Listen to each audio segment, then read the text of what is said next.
1절부터 25절입니다. 봉독하겠습니다. 10사람이 기브아에 와서 사울에게 말하여 이르되 다윗이 광야 앞 하길라 산에 숨지 아니하였나이까 하매 사울이 일어나 10광야에서 다윗을 찾으려고 이스라엘에서 택한 사람 3,000명과 함께 10광야로 내려가서 사울이 광야 앞 하길라 산 길가에 진치니라. 다윗이 광야에 있더니 사울이 자기를 따라 광야로 들어옴을 알고 이에 다윗이 장판꾼을 보내어 사울이 과연 이른 줄 알고 다윗이 일어나 사울이 진친 곳에 이르러 사울과 넬의 아들 군사령관 아브넬이 머무는 곳을 본즉 사울이 진영 가운데 누웠고 백성은 그를 들러 진쳤더라. 이에 다윗이 햇사람 아히멜렉과 수르야의 아들 요압의 아우 아비새에게 물어 이르되 누가 나와 더불어 진영에 내려가서 사울에게 이르겠느냐 하니 아비새가 이르되 내가 함께 가겠나이다. 다윗과 아비새가 밤에 그 백성에게 나아가 본즉 사울이 진영 가운데 누워 자고 창은 머리 곁 땅에 꽂혀 있고 아브넬과 백성들은 그를 둘러 누웠는지라. 아비새가 다윗에게 이르되 하나님이 오늘 당신의 원수를 당신의 손에 넘기셨나이다. 그러므로 청하오니 내가 창으로 그를 찔러서 단번에 땅에 꽂게 하소서. 내가 그를 2번 찌를 것이 없으리이다 하니 다윗이 아비새에게 이르되 죽이지 말라. 누구든지 손을 들어 여호와의 기름 부음 받은 자를 치면 죄가 없겠느냐 하고 다윗이 또 이르되 여호와께서 살아계심을 두고 맹세하노니 여호와께서 그를 치시리니 혹은 죽을 날이 이르거나 혹은 전쟁에 나가서 망하리라. 내가 손을 들어 여호와의 기름 부음 받은 자들 치는 것을 여호와께서 금하시나니 너는 그의 머리 곁에 있는 창과 물병만 가지고 가자 하고 다윗이 사울의 머리 곁에서 창과 물병을 가지고 떠나가되 아무도 보거나 눈치채지 못하고 깨어있는 사람도 없었으니 이는 여호와께서 그들을 깊이 잠들게 하셨으므로 그들이 다 잠들어 있었기 때문이었더라. 이에 다윗이 건너편으로 가서 멀리 산꼭대기에 서니 거리가 멀더라. 다윗이 백성과 넬의 아들 아브넬을 대하여 외쳐 이르되 아브넬아 너는 대답하지 아니하느냐 하니 아브넬이 대답하여 이르되 왕을 부르는 너는 누구냐 하더라. 다윗이 아브넬에게 이르되 내가 용사가 아니냐 이스라엘 가운데 너 같은 자가 누구냐 그러한데 내가 어찌하여 내 주 왕을 보호하지 아니하느냐 백성 가운데 한 사람이 내 주 왕을 죽이려고 들어갔었느니라. 내가 행한 이 일이 옳지 못하도다. 여호와께서 살아계심을 두고 맹세하노니 여호와의 기름 부음 받은 너희 주를 보호하지 아니하였으니 너희는 마땅히 죽을 자이니라. 이제 왕의 창과 왕의 머리 곁에 있던 물병이 어디 있나 보라 하니 사울이 다윗의 음성을 알아듣고 이르되 내 아들 다윗아 이것이 내 음성이냐 하는지라. 다윗이 이르되 내 주 왕이여 내 음성이니이다 하고 또 이르되 내 주는 어찌하여 주의 종을 쫓으시나이까 내가 무엇을 하였으며 내 손에 무슨 악이 있나이까 원하건대 내 주 왕은 이제 종의 말을 들으소서. 만일 왕을 충동시켜 나를 해하려는 이가 여호와이시면 여호와께서는 재물을 받으시기를 원하나이다마는 만일 사람들이면 그들이 여호와 앞에 저주를 받으리니 이는 그들이 이르기를 너는 가서 다른 신들 섬기라 하고 오늘 나를 쫓아내어 여호와의 기업에 참여하지 못하게 함이니이다. 그런즉 청하건대 여호와 앞에서 먼 이곳에서 이제 나의 피가 땅에 흐르지 말게 하옵소서. 이는 산에서 메추라기를 사냥하는 자와 같이 이스라엘 왕이 한 벼룩을 수색하러 나오셨음이니이다. 사울이 이르되 내가 범죄하였도다. 내 아들 다윗아 돌아오라. 내가 오늘 내 생명을 귀하게 여겼은즉 내가 다시는 너를 해하려 하지 아니하리라. 내가 어리석은 일을 하였으니 대단히 잘못되었도다 하는지라. 다윗이 대답하여 이르되 왕은 창을 보소서. 한 소년을 보내어 가져가게 하소서. 여호와께서 그 사람에게 그의 공의와 신실을 따라 갚으시리니 이는 여호와께서 오늘 왕을 내 손에 넘기셨으되 나는 손을 들어 여호와의 기름 부음 받은 자를 자치기를 원하지 아니하였음이니이다. 오늘 왕의 생명을 내가 중히 여긴 것 같이 내 생명을 여호와께서 중히 여기셔서 모든 환난에서 나를 구하여 내시기를 바라나이다 하니라. 사울이 다윗에게 이르되 내 아들 다윗아 내게 복이 있을지로다. 내가 큰 일을 행하겠고 반드시 승리를 얻으리라 하니라. 다윗은 자기 길로 가고 사울은 자기 곳으로 돌아가니라. 아멘. 광야에 있는 10백성이 기브아에 있는 사울을 찾아와서 말했습니다. 다윗이 여시몬 맞은편의 하길라 언덕에 숨어 있습니다. 그러자 다윗은 3,000명의 군사와 함께 십광야로 갔습니다. 그들은 십광야에서 다윗을 찾아다녔습니다. 사울은 여시몬 맞은편에 있는 하길라 언덕 길가에 진을 쳤습니다. 한편 다윗은 광야에 머물러 있었습니다. 다윗은 사울이 자기를 뒤쫓아왔다는 이야기를 들었습니다. 그래서 정탐꾼들을 내보내 사울이 가까이 와 있는 것을 확인했습니다. 다윗은 밤에 사울이 진을 치고 있는 곳으로 몰래 갔습니다. 그가 보니 사울과 넬의 아들 아브넬이 잠을 자고 있었습니다. 아브넬은 사울 군대의 사령관이었습니다. 사울은 진 한가운데서 잠자고 있었고 모든 군대가 사울을 둘러싸고 있었습니다. 이에 다윗이 햇사람 아히멜렉과 수리아의 아들 요압의 동생인 아비새에게 물었습니다. 누가 나와 함께 사울의 진으로 가겠소? 그러자 아비새가 대답하였습니다. 제가 함께 가겠습니다. 그리하여 그날 밤 다윗과 아비새는 사울의 진으로 몰래 다가갔습니다. 사울은 진 한가운데에서 자고 있었습니다. 사울의 창은 사울의 머리맡에 있었습니다. 군대장관 아비넬도 사울 근처에서 잠이 들어 있었습니다. 이에 아비새가 말했습니다. 오늘 하나님께서 내 주의 원수를 제거할 기회를 주셨습니다. 제가 이 창으로 사울을 땅에 꽂아 죽이겠습니다. 단 한 방이면 됩니다. 그러자 다윗이 아비새에게 말했습니다. 사울을 죽이지 마라. 여호와께서 기름 부으신 사람을 해치는 것은 죄요. 여호와께서 직접 사울에게 벌을 내리시든지 때가 되면 죽든지 아니면 싸움터에서 죽을 것이다. 조용히 사울의 머리맡에 있는 창과 물병을 들고 떠나자. 그리고 다윗은 사울의 창과 물병을 가지고 조용히 떠났습니다. 이스라엘 군대 중에는 다윗과 아비새가 왔다 간 것을 아는 사람이 아무도 없었습니다. 이는 여호와께서 사울의 군대를 깊이 잠들게 하셨기 때문입니다. 이제 반대편 먼 언덕에 도착한 다윗은 언덕 꼭대기에 서서 사울의 군대와 군대장관 아브넬을 향하여 외쳤습니다. 아브넬아. 그러자 아브넬이 깜짝 깨어나며 대답했습니다. 너는 누구냐? 다윗이 말했습니다. 너는 이스라엘에서 가장 위대한 용사가 아니냐? 너는 너의 주 왕을 보호할 책임이 있지 않느냐? 너와 내 부하들은 죽어 마땅하도다. 너는 여호와께서 기름 부으신 너의 왕 너의 주를 보호하지 못하였도다. 자 보아라, 왕의 머리에 있던 창과 물병이 어디 있느냐? 그때 사울도 정신을 차리고 깨어보니 그의 칼과 물병이 없어진 것이었습니다. 그리고 목소리를 곧바로 알아듣습니다. 바로 그가 그토록 죽이려고 쫓아다닌 그의 사위 다윗의 목소리였습니다. 사울 왕은 당장 상황을 파악할 수 있습니다. 얼마든지 다윗이 그를 죽일 수 있었지만 죽이지 않은 사실을 확인하게 됩니다. 이에 사울이 다윗에게 말했습니다. 네가 내 아들 다윗이 맞느냐? 다윗이 대답했습니다. 내 주 왕이여 그러하옵니다. 내 주여 왜 나를 쫓고 계십니까? 내가 무슨 잘못을 했습니까? 내 죄가 무엇입니까? 이스라엘 왕이 어찌 메추라기 한 마리를 사냥하는 사람같이 행동하십니까? 왕이 벼룩을 찾아 나서다니 말이나 됩니까? 이때 사울 왕은 저 깊은 마음속에 깊은 의식을 자신도 모르게 토설합니다. 바로 21절이 내가 범죄하였도다. 내 아들 다윗아 돌아와라. 네가 오늘 내 생명을 귀하게 여겼은즉 내가 다시는 너를 해하려 하지 아니하리라. 내가 어리석은 일을 하였으니 대단히 잘못되었도다. 이에 다윗이 대답하였습니다. 여기 왕의 창이 있습니다. 신하 한 사람을 이리로 보내어 가져가게 하시옵소서.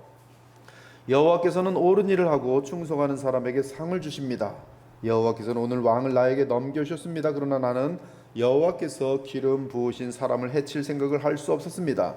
오늘 나는 왕의 생명을 살려주었습니다. 이에 여호와께서도 내 생명을 아껴주실 것입니다. 이 말을 듣고 사울이 말했습니다. 이 말 역시 사울 왕의 깊은 마음속에 있던 평소의 인식이었습니다. 그런데 이 사건을 통해 그의 마음이 토설되었습니다. 25절입니다. 내 아들 다윗아 내게 복이 있을지어다. 내가 큰 일을 행하겠고 반드시 승리를 얻으리라. 그리고 사울과 다윗은 각각 자기 있던 곳으로 돌아갔습니다. 사랑하는 여러분, 이 세상에는 비밀이 없습니다. 그 이유는 인간을 창조하신 하나님께서 사람에게 진실을 토설하게 하시면 어쩔 수 없이 토설하기 때문입니다. 사울 왕은 그동안 모든 사람들을 향해 감추어온 마음속 깊은 곳의 진심을 오늘 사건을 통해 토설해 버렸습니다.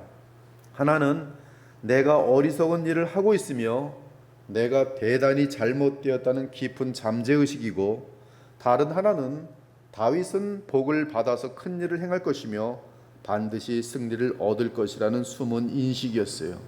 이것은 사울 왕 깊은 속에 있는 의식과 인식이 터져나온 순간이었어요. 이런 의식과 인식을 어떻게 입 밖으로 사람들이 듣도록 끌어낼 수 있습니까? 사람의 힘으로는 가능하지 않습니다. 어찌 왕의 입에서 이 말을 나오게 할 수 있는 사람이 이 땅에 누가 있겠어요? 그러나 하나님은 하십니다. 그래서 인간 세상에 비밀이 없는 것이, 아무리 인간이 완전한 비밀로 삼아도 하나님이 고백하게 하시면 감추지 못하고 고백할 수밖에 없는 것입니다. 따라서 비밀이 없습니다. 하나님이 덮어주실 뿐이, 하나님이 덮어주시면 감추어 주지만 하나님이 드러내고자 하시면 결코 그 누구도 이 땅에 그 어떤 비밀도 있을 수 없습니다. 그러므로 늘 하나님 앞에서 하나님을 경외하며 살기 바랍니다. 이 비밀은 영원히 아무도 모를 것이라고 착각하지 않기 바랍니다. 비밀은 없어요. 사실 사울 왕은 다윗에게 질투를 느낀 이후부터 못되고 악한 어리석은 일들을 많이 행하였습니다. 그는 양심을 어기고 어리석고 악한 일을 계속했습니다. 그래서 악한 일이 계속 진행되면서 그의 양심은 무디어졌고 계속 더 사악하고 어리석은 일을 행하였습니다. 하지만 하나님께서 섭리 가운데 역사하시니 사울 왕의 깊은 곳에 있던 양심의 소리가 그의 입술을 통해 터져나온 것입니다. 그것이 오늘 본문 21절과 25절의 고백이, 우리가 행하는 어리석고 악한 일들에 대해 내 자신이 모른다고 생각합니까? 그렇지 않습니다. 내 안에 있는 양심은 나의 모든 의도와 생각과 속으로 중얼거리는 말들과 위선과 간교한 이중적 마음까지 내 속에 있는 양심은 다 알고 있습니다. 즉 내 자신 안에서 발생하는 내 속의 지각과 감정과 의지에 대한 모든 정보를 이 양심은 다 담고 있으며 다 알고 있습니다. 그러므로 어떤 사람이 죄를 지은 후에 나는 몰랐다고 말하는 것은 더 깊은 위선과 간계한 죄를 짓고 있는 것입니다. 그 이유는 그의 저 깊은 마음속에는 자신의 모든 거짓과 위선을 철저하게 알고 있는 양심이 있기 때문입니다. 오늘 그러한 사실이 드러난 것이 사울 왕의 자기 고백입니다. 그는 그가 그토록 죽이고 싶어하던 다윗 앞에서, 그리고 여러 장군들 앞에서 그동안 평생 숨겨온 그의 가장 수치스럽고 가장 깊은 곳에 숨겨놓았던 위선을 토설하고 말았어요. 얼마나 그의 위선이 철저했습니까? 다윗을 사랑하는 것처럼 했지만 얼마나 다윗을 죽이려 했습니까? 이는 하나님께서 충격을 주시면 그 누구도 예외 없이 모든 사실을 토설한다는 사실을 알려주고 있어요. 사울이 깊은 곳에 있는 자아의식을 토설합니다. 내가 어리석은 일을 하였으니 대단히 잘못되었도다. 원어로 보면 히네흐 보라라는 말이 있어요. 보라, 내가 어리석은 일을 하였으니 대단히 잘못되었도다. 즉 갑자기 사울은 큰 깨달음 또는 어떤 뚜렷한 뭔가를 분명하게 알게 된 것이, 무엇을 알게 되었고 무엇을 깨닫게 되었습니까? 그의 삶이 무가치하게 살아왔고 어리석게 살아왔으며 그릇된 생각을 하며 살아왔다는 것을 알게 되었다는 것이, 그러면서 대단히 심각한 잘못들을 해왔다는 것이, 누가? 내가. 그러면 언제부터 어리석게 살기 시작했으며 언제부터 그릇된 생각을 했고 언제부터 대단히 심각한 잘못들을 해온 것입니까? 슬픈 것은 이 사건 이후 사울은 회복되지 못합니다. 그리고 얼마 후 블레셋이 이스라엘을 공격하자 그는 두려움 가운데 엔돌의 무당을 찾아갑니다. 이는 하나님 앞에서 가장 더러운 죄를 짓는 순간이었습니다. 그리고 그는 그 다음날 블레셋과의 전쟁에서 그의 아들 요나단과 아비나답과 말기수아를 잃고 곧 이어 그도 우연히 날아든 화살에 맞아 큰 부상을 당한 후 칼을 뽑아서 칼 끝에 배를 대고 그 위에 엎드려져 자결했습니다. 그리고 그의 머리는 블레셋 사람들에 의해 베어지고 갑옷은 벗겨진 채 그의 머리 없는 시체는 벳산 성벽에 매달리게 되었어요. 다행히도 길르앗의 야베스 용사들이 그의 시체를 벳산 성벽에서 내려 야베스에 그 시체를 화장했습니다. 이렇게 하여 사울의 삶은 최악의 비참 가운데 마무리되었습니다. 사랑하는 여러분, 사실 사울 인생은 왕이 되기 전 순조로웠고 모든 조건이 뛰어났습니다. 한마디로 그는 평탄하였고 복을 받고 태어난 사람이었어요.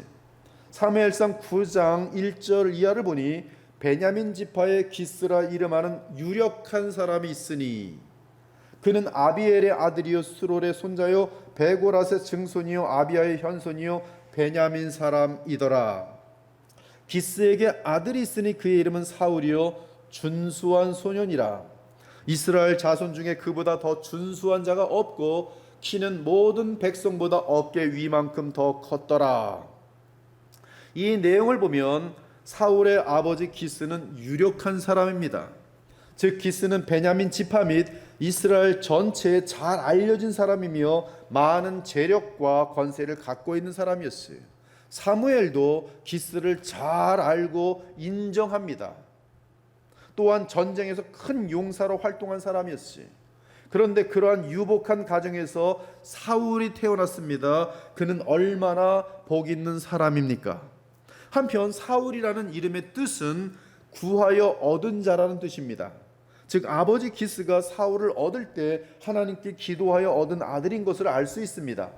이는 사울의 아버지 기스가 신앙이 깊은 사람인 것을 엿볼 수 있습니다. 또한 사울은 준수한 소년이었습니다. 그는 젊고 풍채가 뛰어나고 잘생긴 청년이었습니다. 특히 사울의 키가 매우 커서 모든 백성보다 어깨 위만큼 더 컸습니다. 즉 어디서나 확 뛰는 인물이었습니다. 이처럼 사울은 참으로 호감이 가고 매력이 있고 가문이 좁고 흠잡을 데 없는 그러한 성격과 그리고 모든 외적인 조건을 잘 갖춘 잘생긴 청년이었습니다. 그는 검소하고 착한 청년이었습니다. 그리고 그의 어린 시절에는 온순하고 착한 아이였던 것이 분명합니다. 예를 들면 그는 아버지에게 순종을 잘하고 자기보다 아버지의 건강과 마음을 더 챙겨드리는 모습을 보여줍니다. 청년 사울은 아버지 기스가 암나귀를 잃었을 때에 아버지의 부탁을 받고 사원 하나와 암나귀를 찾으러 돌아다닙니다. 그리고 며칠을 돌아다니지만 결국 찾지 못합니다. 그러자 이때 사울이 사원에게 한 말이 성경에 기록되어 있습니다. 돌아가자. 내 아버지께서 암나귀 생각은 고사하고 우리를 위하여 걱정하실까 두려워하노라. 여기서 우리는 그가 그에게 맡겨진 일에 대해 대단한 끈기를 보여주면서도 그의 아버지를 염려하는 효성스러운 모습을 볼 수 있습니다. 이때 맡겨진 일에 충성하고 싶은 마음과 아버지의 염려를 덜기 위해 돌아가야 한다는 갈등을 알게 된 사환이 그곳에 선견자가 있다고 말합니다. 물론 그 선견자는 사무엘이었습니다. 그래서 결국 사울은 사무엘을 만나게 됩니다. 이때 사무엘은 하나님께서 사울을 이스라엘 왕으로 삼으실 줄 알고 극진한 대접을 하며 이렇게 말하였습니다. 사흘 전에 이른 네 암나귀들을 염려하지 말라 찾았느니라. 온 이스라엘이 사모하는 자가 누구냐? 이 모든 12지파의 이스라엘이 사모하는 자가 누구냐? 너와 네 아버지의 온 집안이 아니더냐? 지금 사무엘이 그 가정에 대해서 얼마나 인정을 하며 얼마나 높이는지 그 고백이 나오고 있어요.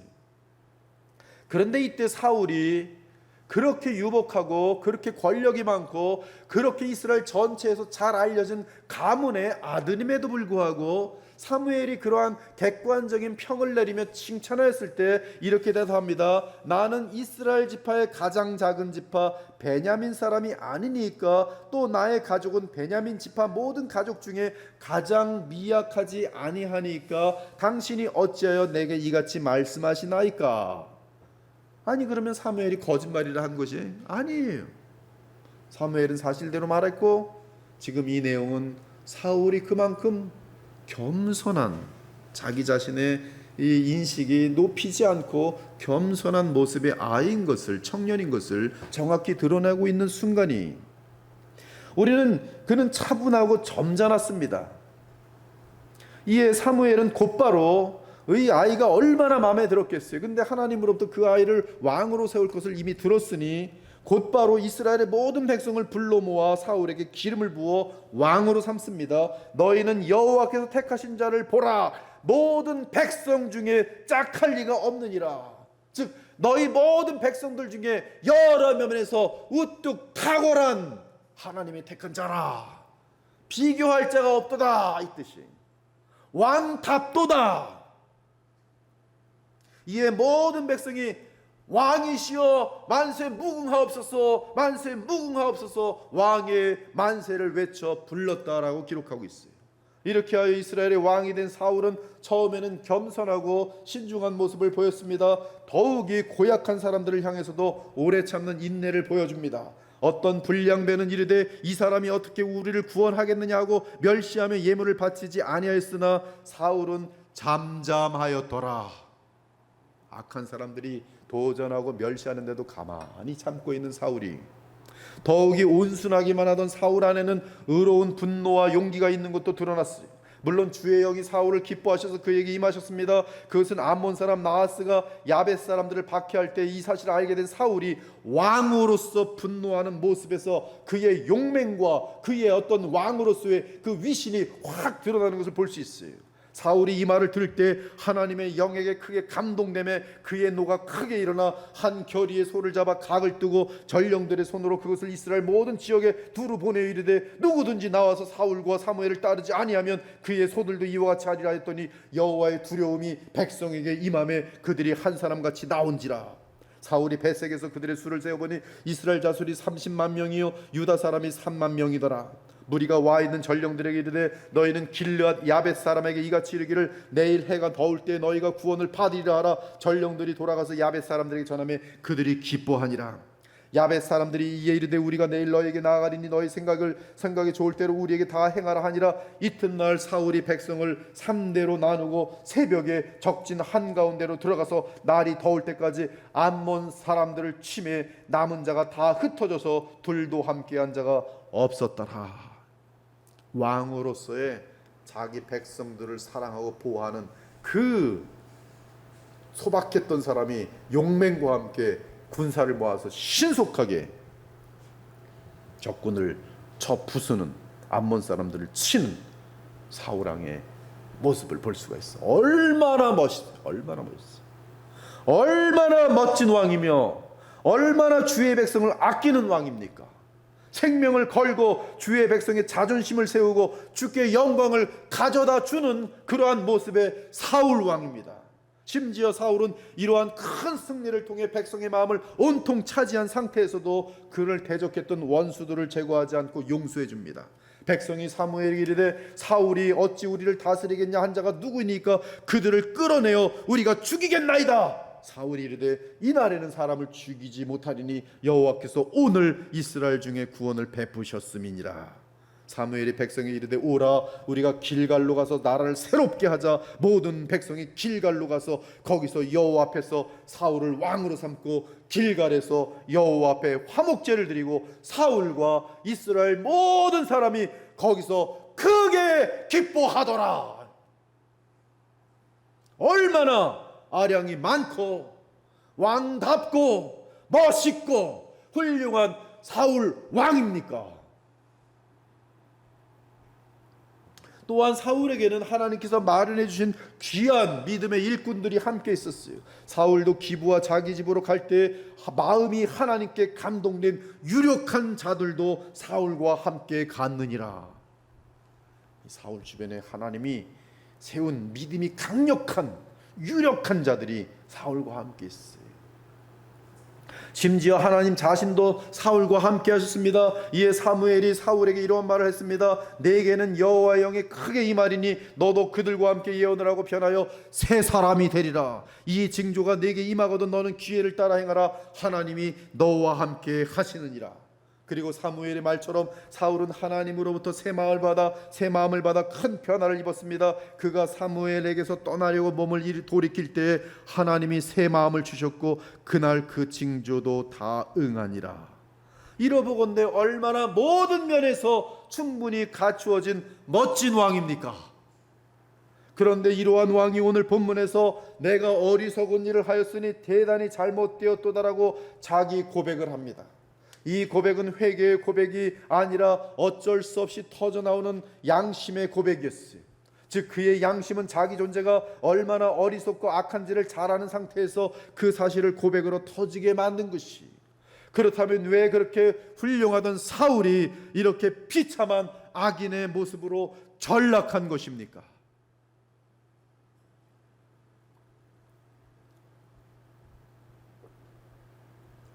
대단히 중요한 거잖아요. 지금 우리들도 지금 보면 저 사람 어떻게 저렇게 훌륭한 신자지, 얼마나 사람이 참 멋있는가, 다 그런 사람들 얼마나 많겠어요. 그러나 사울일 수 있어요. 근데 무엇이 도대체 사울에게 그를 이렇게 만들었냐 이거예요. 그의 인생을 망치기 시작한 첫 번째 사건은 블레셋과의 전쟁에서 하나님의 유일한 명령을 지키지 않은 사건에서 시작됩니다. 사무엘상 13장을 보면 블레셋과의 전쟁 장면이 나옵니다. 초대왕 사울은 중대한 일을 치르기 전에 반드시 사무엘의 지시를 받도록 되어 있었어요. 그것이 사울 왕이 되면서 하나님 앞에 받은 단 한 가지의 명령입니다. 그것은 아담과 하와가 선악과를 먹지 말아야 하듯이 사울이 왕이 되면서 하나님 앞에서 반드시 지켜야 할 가장 중요한 한 가지 명령이었어요. 즉 사울 왕은 대사를 치르기 전에 반드시 하나님의 지시를 받기 위해 사무엘을 적어도 7일 동안 기다려야 했습니다. 그러면 사무엘이 와서 번제와 화목제를 드리고 주의 뜻을 받아 사울에게 알려줄 것이며 사울은 그 뜻대로 준행하면 됩니다. 그러면 사울은 하나님의 말씀을 순종하는 신실한 왕으로 입증되는 것이, 이에 사무엘은 사울이 왕이 되기 전에 그 명령을 강조했고 사울이 왕이 된 후에도 다시 강조했습니다. 너는 나보다 먼저 길갈로 내려가라. 내가 네게로 내려가서 번제와 화목제를 드리니 내가 네게 가서 내가 행할 일을 가르칠 때까지 7일 동안 기다리라.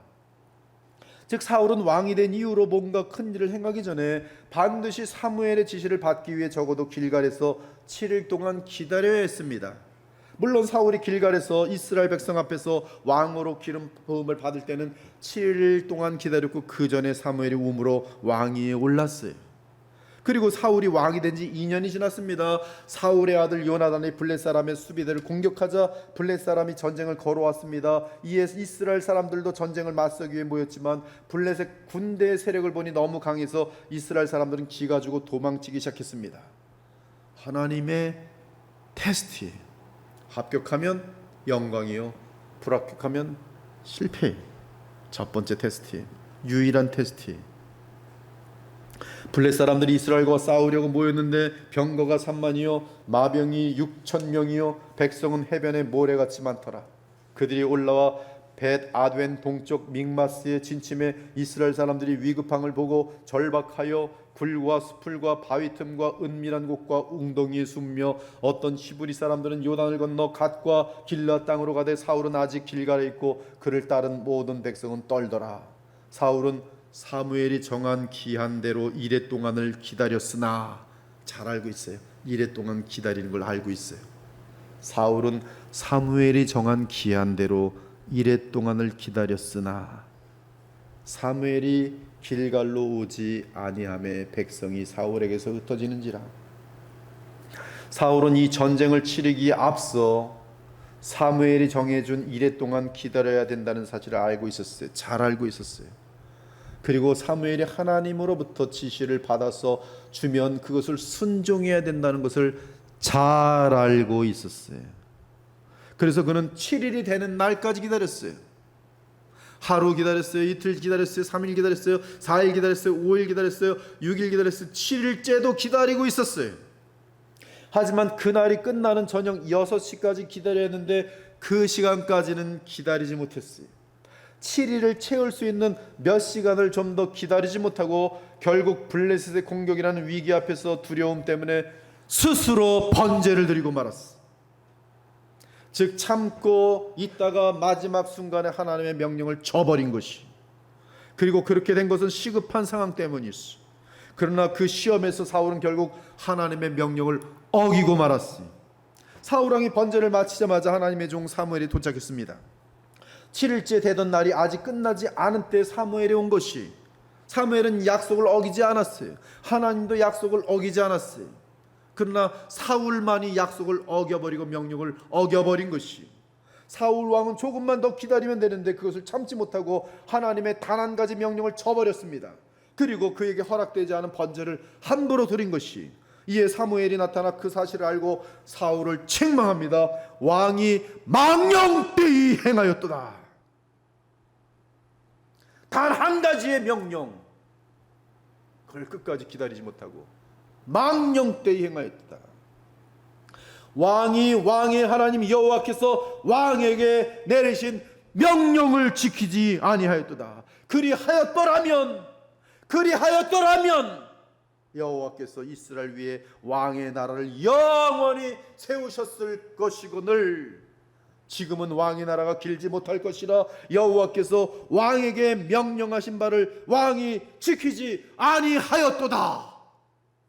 통탄하는 사무엘, 왜 끝까지 가보지 않고 중간에 포기해버렸는지, 어찌 그리 어리석소 단 한 가지 명령을 하나님 앞에서 저버린단 말이요. 망령된 사람이로다.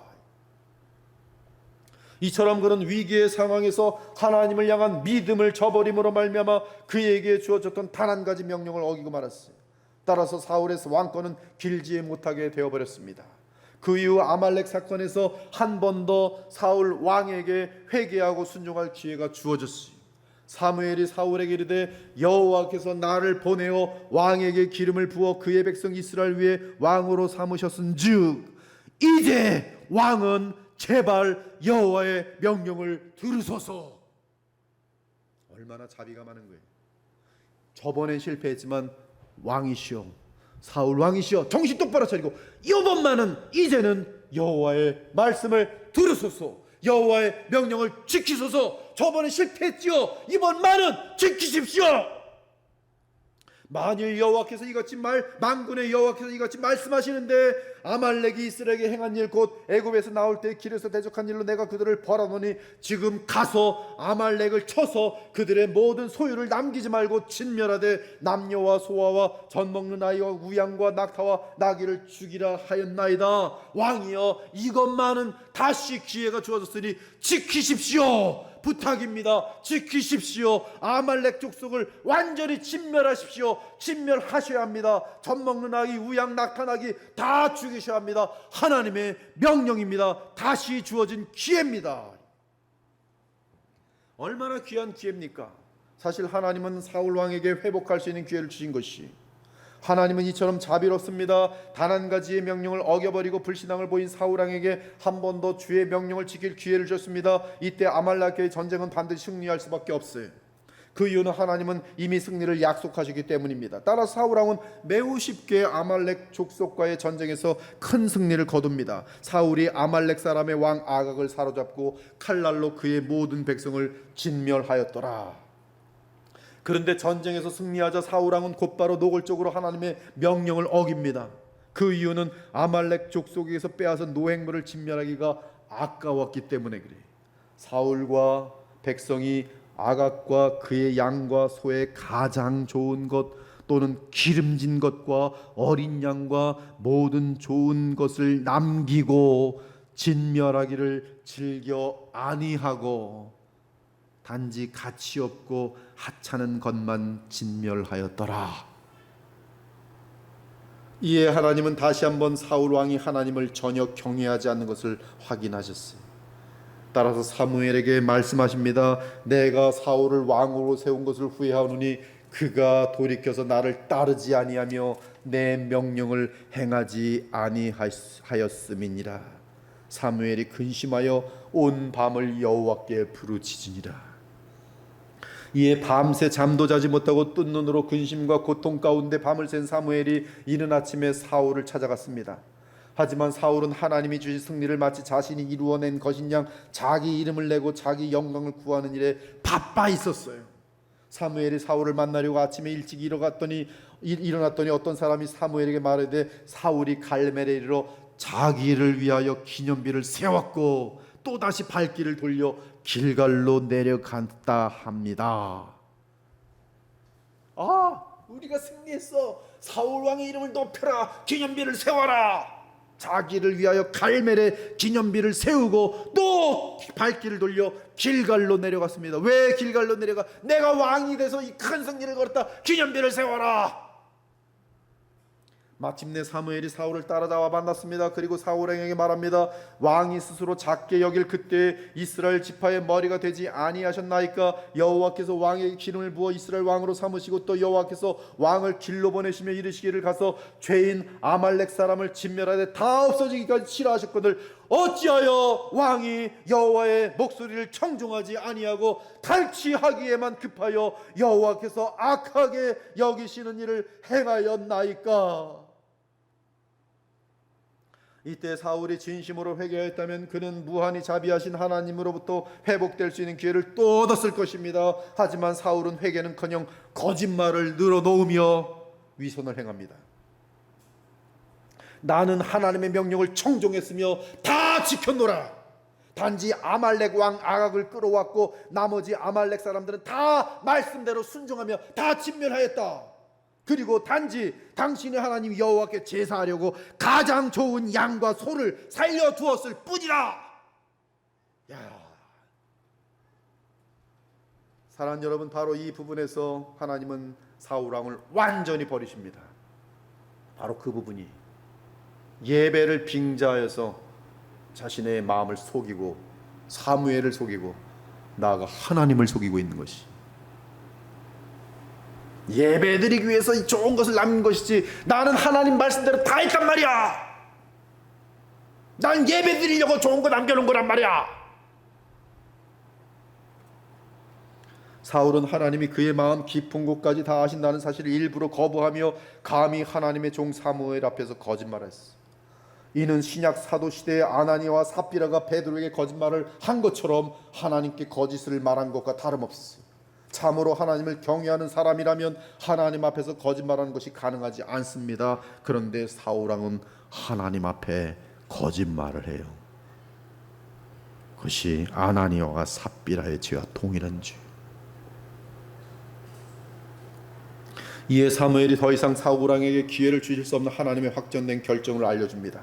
사무엘이 이르되 여호와께서 번제와 다른 제사를 그의 목소리를 청정하는 것을 좋아하신 같이 좋아하시겠나이까? 순종이 제사보다 낫고 듣는 것이 숫 양의 기름보다 나으니 이는 거역하는 것은 점치는 죄와 같고 완고한 것은 우상에게 절하는 죄와 같음이라. 왕이 여호와의 말씀을 버렸으므로, 여러분 잘 들으세요. 왕이 여호와의 말씀을 버렸으므로 여호와께서도 왕을 버려 왕이 되지 못하게 하셨나이다. 여러분들도 마찬가지입니다. 여러분이 하나님의 말씀을 버리면 하나님 여러분을 버리세요. 이 교회가 하나님의 말씀을 버리면 하나님은 이 교회를 버리십니다. 말씀의 핵심은 복음입니다. 복음을 버린 많은 이 땅의 교회들 이미 하나님은 버리셨습니다. 복음을 잃어버린 수많은 성도들이라고 하는 교인들 이미 하나님은 버리셨습니다. 왕이 여호와의 말씀을 버렸으므로 여호와께서도 왕을 버려 왕이 되지 못하게 하셨나이다. 이렇게 되자 사울은 자신이 죄를 지었다고 말은 하지만 여전히 자신을 합리화하며 자기 영광을 나타내려는 본심을 드러냅니다. 이는 그에게는 상황을 대충 넘기려는 그 외에는 참된 회개가 전혀 없는 것을 보여주고 있어요. 사울이 사무엘에게 이르되 내가 범죄하였나이다. 입술로만 범죄했다는 거예요. 내가 여호와의 명령과 당신의 말씀을 어긴 것은 내가 백성을 두려워하여 그들의 말을 청종하였습니다. 여전히 지금 이 진실한 내가 하나님 앞에 범죄했다는 말이 없어요. 저 백성들 때문에 그렇게 됐다. 정하노니 지금 이 사울의 이 위선과 이 더러움이 어디서 올라오는지 모르겠어요. 얼마나 이 예배와 종교적인 것에 대해서 자신을 굉장히 포장하고 있는 아주 그 굉장히 악한, 아주 가장 무서운 그 죄가 사울에게 그냥 붙어 있습니다. 청하오니 지금 내 죄를 사하고 나와 함께 돌아가서 나로 하여금 여호와께 경배하게 하소서. 사무엘이 사울에게 이르되 나는 왕과 함께 돌아가지 아니하리니 이는 왕이 여호와의 말씀을 버렸으므로 여호와께서 왕을 버려 이스라엘 왕이 되지 못하게 하셨습니다. 동일한 얘기를 다시 합니다. 사무엘이 가려고 돌아설 때에 사울이 그의 겉 옷자락을 붙잡음에 찢어진지라. 그런데 사울이 다시 사무엘에게 말합니다. 뭐라고 말한지 아세요? 예배 좀 드려주세요. 저랑 같이 예배 좀 한 번만 드려주세요. 왜냐하면 내 백성의 장로들 앞과 이스라엘 앞에서 나를 높이사 나와 함께 돌아가서 내가 당신의 하나님 여호와께 경배하게 하소서.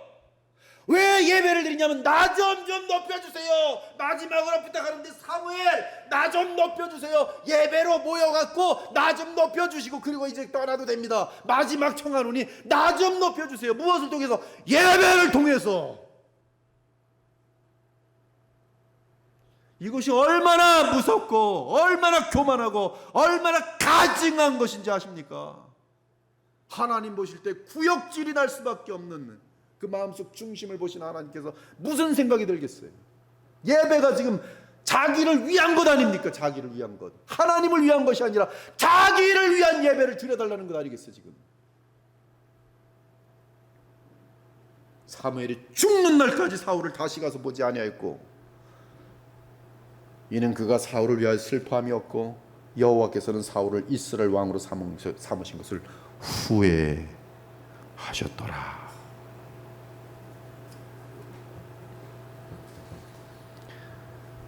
얼마나 사무엘이 사울 때문에 마음이 상하고 상처를 받았는지 그 상황이 성경에 자세히 표현되어 있어요.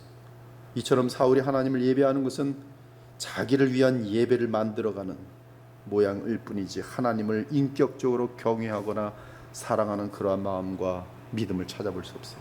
저도 가끔 보면은 예배를 막 하는데 결국 자기의 신앙심을 드러내고 교회에서 어떤 더 자리를 잡으려고 자기를 내가 얼마나 믿음이 좋은지를 드러내려는 그런 가증한 척 깊은 위선들로 드러낸 사람들 꽤 있어요. 하나님을 경외하는 게 아니에요. 그러므로 그는 블레셋 족속과의 전쟁에서는 두려움 가운데 하나님을 믿지 않음으로 초조해하며 불순종하였고 이미 승리가 보장된 아말렉과의 전쟁에서 자기 것을 챙기느라 하나님의 명령을 어겼으며 그리고 예배의 이름을 팔아버렸고 하나님은 그에게 오직 자기 유익과 영광을 위해 필요한 대상일 뿐 사울 왕 자신은 하나님을 전혀 경외하지 않음을 보여줬지. 그리고 그의 마음은 하나님 앞에서 거짓말하는 것으로 나타났고 그의 종교는 단지 입 발린 위선적인 행위였음이 드러났지. 그리고 하나님이 사울 왕을 대신할 다윗을 왕으로 기름 부은 이후부터 사울 왕은 극한 질투와 두려움과 미움 가운데 한없는 어리석은 행동을 하며 대단히 잘못된 인간으로 변해버린 것이. 그러다가 자신과는 정반대로 철저하게 사랑으로 미움을 대하고 관용으로 질투를 덮어주며 용서로 그의 두려움을 감싸는 다윗의 본심에 부딪히게 되자 사울 왕 저 깊은 곳에 있는 양심의 소리가 그의 입술을 통해 터져나온 장면이 오늘 본문에 나타난 사울 왕의 자기 고백인 것이.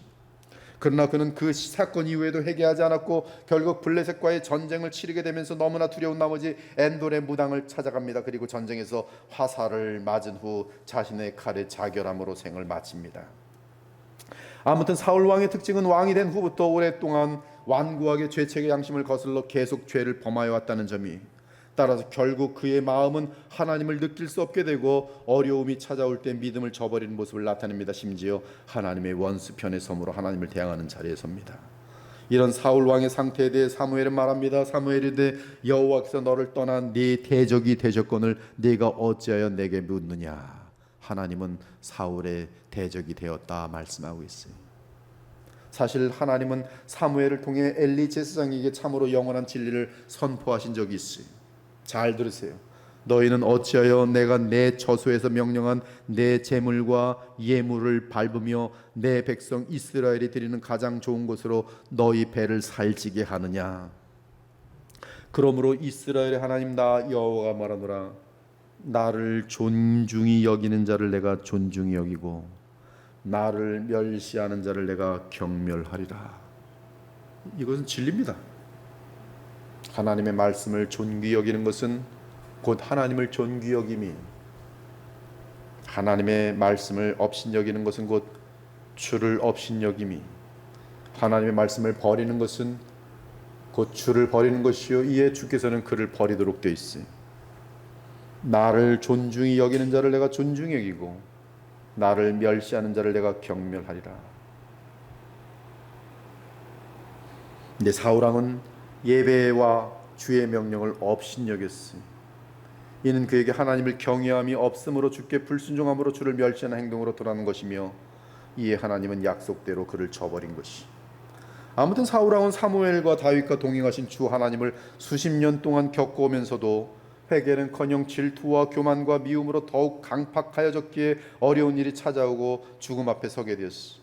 그럼에도 죄를 회개하기보다는 그러한 불행한 자리에서만 빠져나올 수 있기를 바라고 하나님이 가장 가증하게 여기며 금하신 접신의 방법까지 사용하여 사무엘의 도움을 받고자 했으니 참으로 가증하고 사악한 사람이 되어버렸던 것이.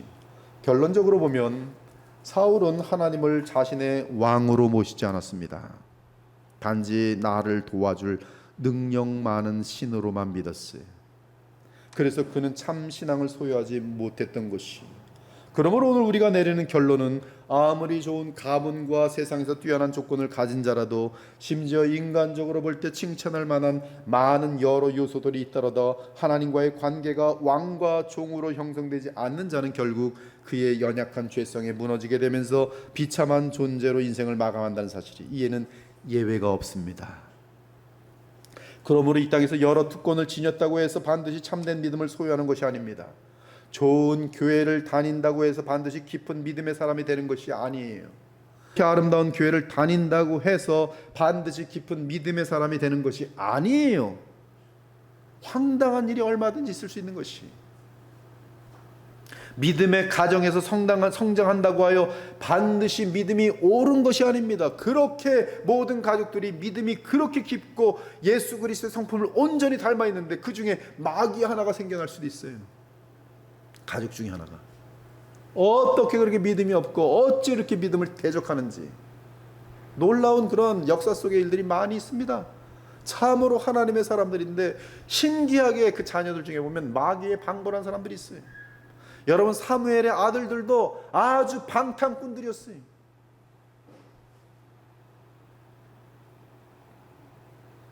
그리고 그러한 복된 특권과 기회를 갖고 있으면서도 평생 어리석은 삶을 살다가 사울 왕처럼 될 수 있다는 것이, 오직 그리스도와의 관계를 그 개인이 온전히 맺지 못한다면 예외가 없어요.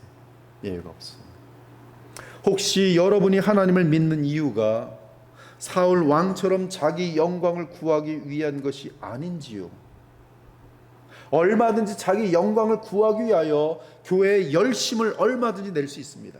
열심히 봉사하고 열심히 성경도 읽고 열심히 뭐든지 할 수 있는데 그 목적은 저 깊은 곳에 자기 영광이. 그렇다면 사울 왕이 예수 그리스도의 십자가와 함께 이 세상을 향한 여러분의 정과 욕심을 참으로 못 박았습니까? 그렇지 않으면 가짜의 그리스도 예수의 사람들은 육체와 함께 그 정욕과 탐심을 십자가에 못 박았느니라. 여러분은 하나님의 아들 예수 그리스도를 참으로 나를 위한 대속자로 믿을 뿐만 아니라 그분이 살아계시며 나의 삶을 주관하시는 왕으로 영접하였습니까? 그리고 오늘이라는 날에 그리스도 예수께 철저하게 순종하며 살아가고 있습니까? 그리스도를 왕으로 모시지 않을 때 나타난 현상은 분명히 사울 왕이 그의 삶 가운데 나타낸 현상일 것입니다. 질투와 자기 영광을 추구하는 것과 위선된 신앙생활과 교만과 그리고 여러 중대한 일 가운데서 나타나는 불순종일 것이. 목사도 예외가 없어요. 저도 목사지만 제가 만나보는 많은 목사들 중에는 가짜 중에 가짜, 자기 탐욕만을 채우기 위한 목사들도 수도 없이 많이 있어요. 우리는 사무엘이 사울 왕의 삶에 대해 내린 진단을 늘 기억하며 내 신앙과 삶을 점검해야 합니다. 순종이 제사보다 낫고 듣는 것이 숫양의 기름보다 나으니 이는 거역하는 것은 점치는 죄와 같고 완고한 것은 사신 우상에게 절하는 죄와 같음이라. 왕이 여호와의 말씀을 버렸으므로 여호와께서도 왕을 버려 왕이 되지 못하게 하셨나이다. 그러므로 그리스도 예수님의 십자가에 대한 무한한 감사와 그 사랑에 사로잡힌 바 되지 않은 신앙은 대단히 위험한 신앙입니다. 그러한 그릇된 신앙은 하나님과 감히 거래하려는 그러한 내 욕심을 채우려는 목적과 동기를 드러냅니다. 그리고 그러한 거짓 신앙은 자신의 반복되는 죄악을 이길 수 없기 때문에 결국 많은 죄악 가운데 죄악의 열매가 어느 날 크게 터졌을 때 오늘 사울처럼 깊은 양심으로부터 나오는 소리가 그 입에서 터져 나오는 것이요, 내가 범죄하였도다. 내가 어리석은 일을 하였으니 대단히 잘못되었도다.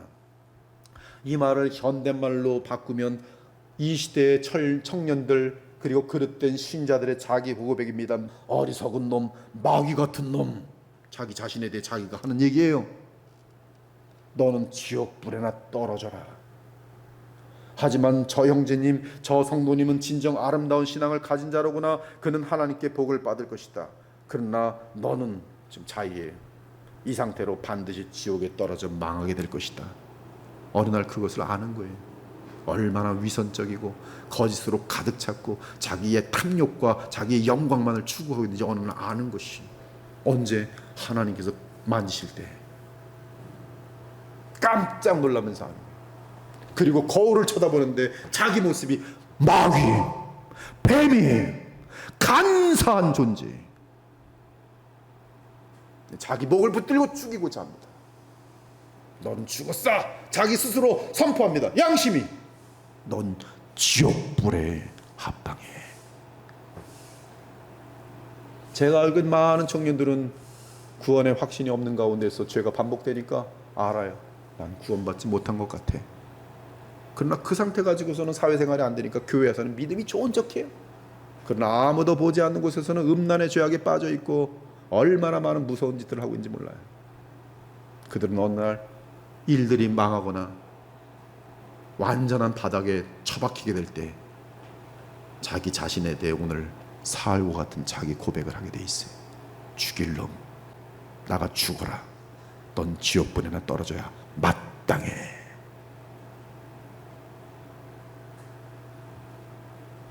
사랑하는 여러분, 하나님께서 그리스도 예수를 통해 베푸신 은혜에 무지하거나 망각한 것은 아닌지요? 혹은 머리로는 그렇다고 알지만 삶과 마음으로 감사로 보답하고자 하는 표현이 없는 것은 아닌지요?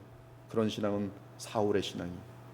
그러므로 주의 은혜를 망각함이 사울 왕의 모든 실패의 근원이며 이는 현재 이 땅에 소위 그리스도인이라고 하는 자들에게 있어서는 참으로 십자가에서 내 죄를 위해 속량하신 그리스도의 한없는 희생에 대한 무한한 감사가 없는 신앙이, 따라서 내 생명과 삶을 주께 바치고자 하는 그러한 진심이 없는 신앙은 사울 왕의 신앙이.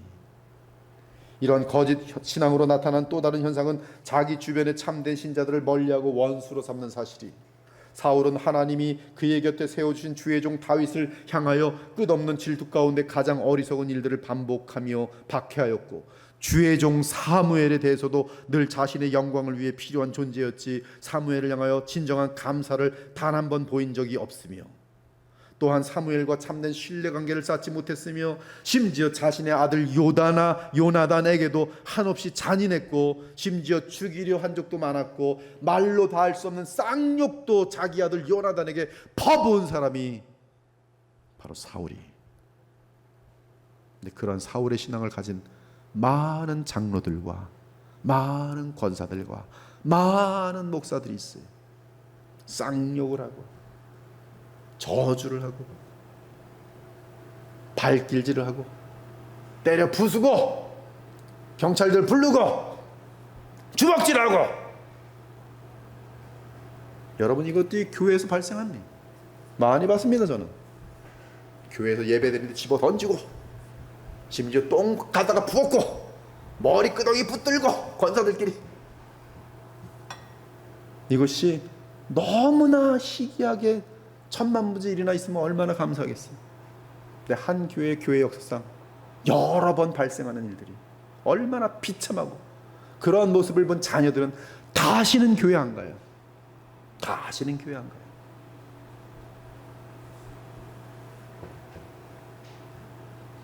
즉 사울은 언제나 어디서나 자신만을 의식했고 자기를 드러내고자 하였고 자기 주장만 내세웠고 자기 중심적이었어.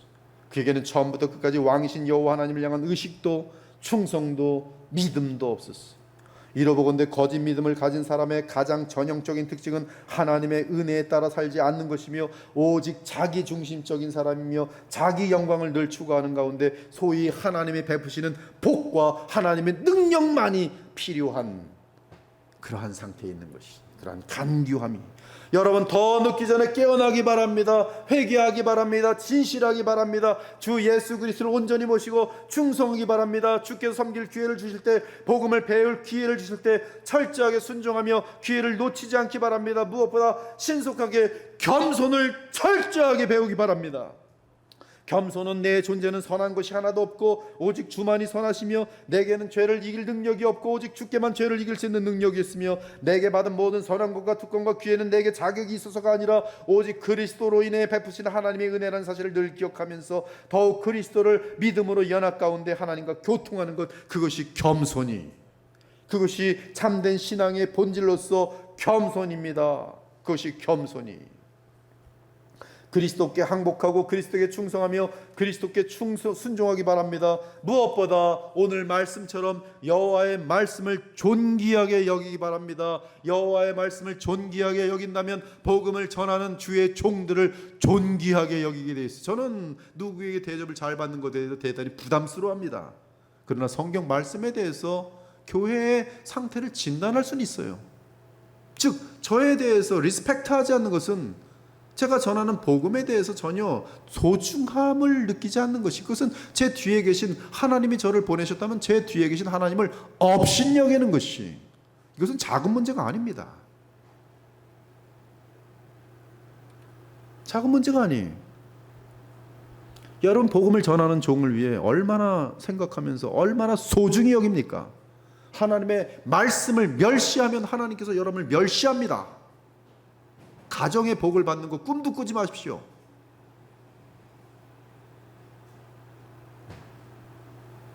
복음을 소중히 여긴다면 그 복음을 전하는 종을 어찌 소중히 여기지 않을 수 있겠어요? 저는 지금 저를 소중히 여겨달라고 말하는 게 아닌 거 알잖아요. 하나님의 말씀을 너희에게 일러주고 너희를 인도하던 자들을 생각하며 그들의 행실의 결말을 주의하여 보고 그들의 믿음을 본받으라. 이 땅에 지금 많은 교회들이 너무나 많은 목회자들로 인한 상처 때문에 모든 목회자에 대해서 존경심이 완전히 사라진 시대에 목회자들에 대한 존경은 거의 땅바닥에 떨어져 있어요. 그러나 그리스도의 보혈교회는 앞으로 하나님이 영광이 나타나고 하나님이 함께 하시는 교회가 되게 하시려면 여러분들은 복음을 소중히 여길 수 있어야 돼요. 그리고 복음을 소중히 여긴다는 것은 복음을 전한 주의 종에 대한, 사무엘에 대한 존귀한 마음을 사울왕이 가졌더라면 그것은 사무엘을 존귀히 여기는 게 아니잖아요. 사무엘을 보낸 하나님과 그의 말씀을 존귀하게 여기는 것이 되는 것이, 여러분 자신이 복을 받도록 하기 위해서 저는 지금 말씀을 드리고 있는 거예요. 가르쳐야 되니까.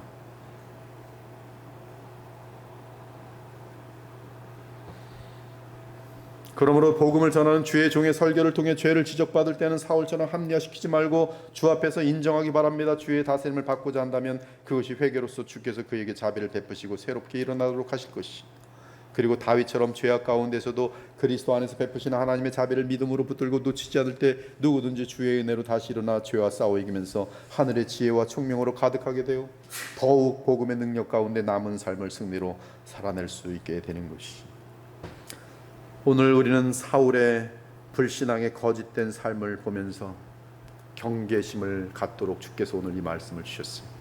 저도 이 말씀을 준비하면서 굉장히 많이 은혜를 받았고, 그리고 힘있게 그리스도의 보혈교회가 얼마나 영광스러운 교회인지 자신있게 오늘도 그대로 전하는 거예요. 오늘도 다른 거 없어요. 정말 진실로 나의 모든 것의 최고는 우리 주 예수 그리스도와 그분의 말씀밖에 없다. 하나님 속지 않으세요.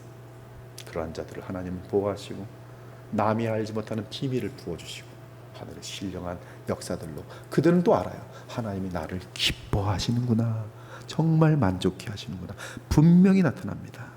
그러한 복 있는 앞으로 계속 하나님의 복음으로 힘있게 서가는 그리스도의 보혈교회와 그 지체들이 되시길 우리 주 예수 그리스도의 이름으로 축원합니다. 아멘. 주 하나님 감사합니다. 오늘 사울왕의 자기 고백을 통해서 얼마나 우리가 어리석을 수 있는지를 돌아보게 됩니다. 주님 깨어있게 하시고 진실로 예수님을 믿고 살아갈 수 있는 아름다운 그 마음속에 하늘의 기쁨으로 충만한 겸손한 하나님의 자녀들이 다 될 수 있도록 우리 그리스도의 보혈교회에 복 주시고 은혜를 베풀어 주시옵소서.